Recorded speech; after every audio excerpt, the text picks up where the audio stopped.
বিয়ের মণ্ডপে যেখানে শুরু হওয়ার কথা নতুন জীবনের গল্প, সেখানেই নেমে এলো গুলি, রক্ত আর ভাঙা ভালোবাসার আর্তনাদ। আজকের শুভবিবাহ পর্ব ছিল আবেগ, ষড়যন্ত্র আর চমকে ভরা এক বিস্ফোরণ। ধারাবাহিকের শুরুতেই আমরা দেখতে পাই বসু মল্লিক বাড়িতে সুধা আর কিংশুক লাহিড়ীর বিয়ের অনুষ্ঠান। বিয়ের মণ্ডপে দাঁড়িয়ে কিংশুক লাহিড়ী সুধাকে স্পষ্ট ভাষায় জানিয়ে দেয়, বিয়েটা ফাইনালি হচ্ছে, আপনি আর কিছুতেই এই বিয়ে আটকাতে পারবেন না, এবার মালা বদলটা সেরে ফেলুন। এই কথায় সুধা স্তব্ধ হয়ে যায়। ঠিক তখন ঠাকুরমশাই সুধার হাতে মালা তুলে দিলে সুধার চোখের সামনে ভেসে ওঠে তেজের মুখ। কান্নায় ভেঙে পড়ে সে, কিন্তু কোনো উপায় না পেয়ে শেষ পর্যন্ত মালা বদল সেরে নেয়। এদিকে ঠাকুরমশাই বিচ্ছু চুমকির দিকে চোখের ইশারা করে ওপরে যেতে বলে। চুমকি এদিক ওদিক তাকিয়ে সিঁড়ি দিয়ে ওপরে উঠতে শুরু করতেই আশুতোষবাবু চুপি চুপি তার পেছনে পেছনে ওপরে চলে যায়। পরের দৃশ্যে আমরা দেখি বিয়ে হতে দেখে কাননবালা দেবী তেজের কথা মনে করে চোখের জল ফেলছে। তখন তরিতা এসে বলে, ঠাম্মি, তুমি কান্না করছো কেন? তুমিই তো তরিকে আটকে রেখে দিদিভাইকে ব্ল্যাকমেল করে বিয়েতে বসতে বাধ্য করেছ। আজ যদি তরিকে আটকে না রাখতে, দিদিভাই কখনোই বিয়েতে বসত না। তরিতার এই কঠিন কথায় কাননবালা দেবী বলে, হয়তো তোমরা আমাকে ভুল ভাবছ আমি সম্পত্তির জন্য একটা মেয়ের জীবন নষ্ট করেছি, কিন্তু আমার জায়গায় নিজেকে একবার ভেবে দেখো, আমার কি আর কোনো রাস্তা ছিল? আমি নিজে হাতে সুধাকে এই বাড়িতে এনেছিলাম, লক্ষ্মী করে রেখেছিলাম।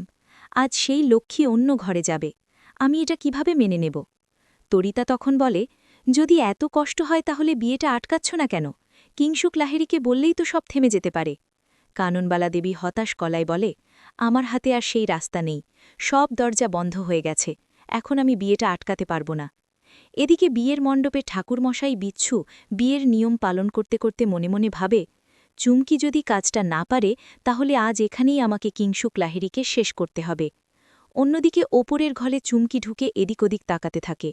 ঠিক তখনই আশুতোষবাবু পেছন থেকে বলে ওঠে, আপনি এখানে কেন? চুমকি হাত নেড়ে বাথরুমে যাওয়ার অজুহাত দিলে আশুতোষবাবু সন্দেহ করে বলে, কিন্তু ওয়াশরুম তো এই দিকে নয়, আপনি তাহলে এখানে কি করছেন? চুমকি কি বলবে বুঝতে না পেরে আমতা আমতা করতে থাকে। ঠিক তখনই আশুতোষবাবুর ফোনে একটি কল আসায় সেই সুযোগে চুমকি সেখান থেকে পালিয়ে যায়। আশুতোষবাবু মনে মনে ভাবে, তাহলে এই ঠাকুরমশাই আসলে কারা? এরপর বিয়ের সমস্ত নিয়ম শেষ হয়ে আসে সিঁদুরদানের মুহূর্ত। বিচ্ছুর হাত কাঁপতে থাকে। সুধা তখন তেজের সঙ্গে নিজের বিয়ের মুহূর্তগুলো মনে করে নিঃশব্দে কাঁদতে থাকে। ঠিক তখনই কিংশুক লাহিড়ী সুধার সিঁদুরে সিঁদুর দিতে যাবে, হঠাৎ করেই কারেন্ট চলে যায়। অন্ধকারের মধ্যেই বিচ্ছু গুলি চালিয়ে কিংশুক লাহিড়ীকে গুলি করে পালিয়ে যায়। মুহূর্তের মধ্যে মণ্ডপে চিৎকার, হইচই। গুলিবিদ্ধ কিংশুক লাহিড়ীকে হাসপাতালে নিয়ে যাওয়ার তোড়জোড় শুরু হয়। অন্যদিকে সুধা ছুটে বেরিয়ে যায় বিচ্ছুকে ধরতে। বিচ্ছু আর চুমকি দুজন আলাদা আলাদা পথে দৌড়ে পালাতে থাকে। হঠাৎ করেই সুধা বিচ্ছুকে ধরে ফেলে এবং চিৎকার করে বলে, তুমি কে? কেন মিস্টার লাহিড়ীকে গুলি করলে? বিচ্ছু উত্তেজিত হয়ে বলে, আপনি ওই খারাপ লোকটার কথায় রাজি হয়ে বিয়েতে বসলেন কেন? আমার কথা বাদ দিলাম, নিজের স্বামীর কথাও কি ভাবলেন না? আমি ভেবেছিলাম আপনি ওর পাল্লায় পড়বেন না, কিন্তু আপনি সেই ভুলটাই করলেন। এই কথা শুনে সুধা স্তব্ধ হয়ে বলে, কিন্তু তুমি কে? তোমার চোখগুলো আমার এত চেনা চেনা লাগছে কেন? আমার কেন মনে হচ্ছে আমি তোমাকে চিনি? বিচ্ছু কিছু না বলে চলে যেতে চাইলে সুধা তাকে জাপটে ধরে বলে, আমি তোমাকে যেতে দেব না, আগে নিজের পরিচয় দাও।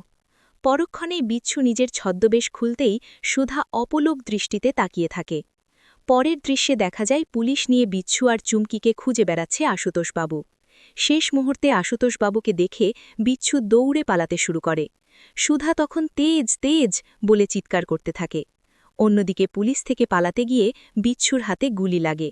সুধা তখন চিৎকার করে অজ্ঞান হয়ে যেতে যেতে বলে, ওটা তেজ ছাড়া কেউ নয়, আমাকে অন্য কারোর হতে দেবে না বলেই ও লুকিয়ে এসেছিল।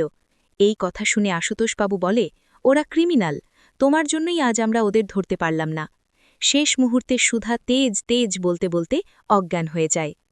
আগামী পর্বে দেখা যাবে সুধা বাড়িতে ফিরে ঠাকুরের সামনে প্রদীপ জ্বালিয়ে শপথ নেয়। কাননবালা দেবী হুমকি দেয়, তুমি বাড়ি ছাড়লে আমার লাশের ওপর দিয়ে যেতে হবে। আর ঠিক তখনই সুধা ঠাকুরের সামনে প্রদীপ হাতে নিয়ে বলে, বাইরে যাওয়া থেকে যদি কেউ আমাকে আটকায় তাহলে আমি নিজেকে শেষ করে দেব। এই বলে সে প্রদীপের আগুনে নিজের হাত ধরে রাখে। সুধা কি সত্যিই নিজের জীবন বিপন্ন করবে? তেজ কি বেঁচে আছে নাকি এটাই আরও বড় ঝড়ের শুরু? আপনাদের মতামত অবশ্যই কমেন্টে জানাবেন। এমনই আবেগধর্ম সিরিয়াল রিভিউ পেতে চ্যানেলটি সাবস্ক্রাইব করুন। পাশে থাকুন প্রতিদিনের আপডেটের জন্য।